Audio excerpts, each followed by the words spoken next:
10 জুনে বলছিলাম যে 650 পর্যন্ত মার্কেট চলে যাওয়ার সম্ভাবনা রয়েছে, কিন্তু 15 জুন আজকে যে নিউজটা এসছে যে ইউএস আর ইরানের পিস ডিল সাইন হতে চলে। এখন এই নিউজটা আসার পরেই মার্কেটে একটা বিভৎস পরিমাণে পজিটিভ ভাইবস তৈরি হয়েছে।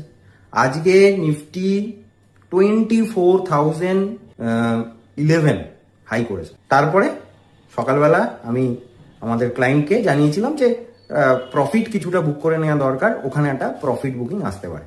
তো সেখানে 23,850 ক্লোজ হয়েছে। কেন বললাম? কারণ হচ্ছে 24,000 হচ্ছে এর আগে একটা হাই করেছিল লাস্ট ফ্রাইডেতে, যেখানে 24,000টাই আমি বলছিলাম ওখানেই একটা রেজিস্ট্যান্স রয়েছে।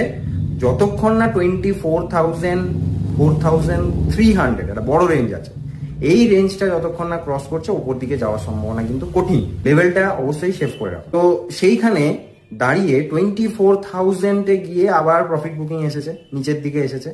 এখন দুটো জিনিস মাথায় রাখতে হবে, যদি এখনো ফলো না করে থাকেন তাহলে অবশ্যই ফলো করেন। দুটো জিনিস কি কি? একটা হচ্ছে যে ইউএস ইরানের পিস ডিলটা হবে, সেটা হচ্ছে 19 জুন। সেটা কি বার পড়েছে? ফ্রাইডে, মানে উইকেন্ড।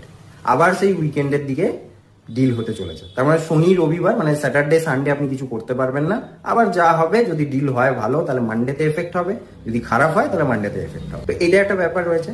আর একটা যেটা ব্যাপার রয়েছে সেটা হচ্ছে এই ডিলটার মধ্যে যেটা নিয়ে এখনো আনসলভ যে জিনিসটা রয়ে গেছে সেটা হচ্ছে নিউক্লিয়ার প্রোগ্রামটা ইরানে। তো এইটা নিয়ে আলোচনা হবে। 60 ডেজ টাইম ফ্রেম রেখেছে, মানে 2 মাস। তাহলে এই 60 ডেজে মার্কেটের একটা আলাদা রকম, কিন্তু পুরোপুরি রিস্ক যে একদম শেষ হয়ে যাচ্ছে তা নয়, যে কোনো জায়গায় যা কিছু হতে পারে। আবার এই টাইমে ইরান বলেছে যে ইউএস তাদের যে কমিটমেন্টগুলো করেছে সেইগুলো ওরা নজরদারি করবে যে ওগুলো ঠিকঠাকভাবে ইউএস পালন করছে কিনা। তাহলে দুদিক থেকেই একটা পুরোপুরি যে মিটে গেছে তা না, একটা টাসেল কিন্তু আছে। এবার চলে আসি নিফটির ক্ষেত্রে। নিফটির ক্ষেত্রে লেভেল অনুযায়ী 24,000 হচ্ছে এখন রেজিস্ট্যান্স রয়েছে।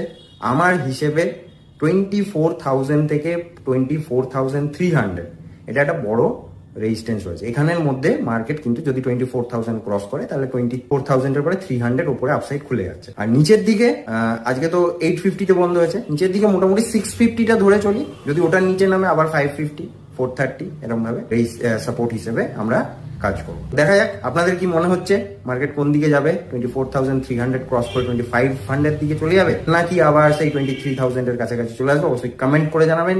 ইনভেস্ট করতে হলে অবশ্যই ফোন করতে হবে। ভিডিও ভালো লাগলে লাইক করবেন আর শেয়ার করবেন বন্ধুদের।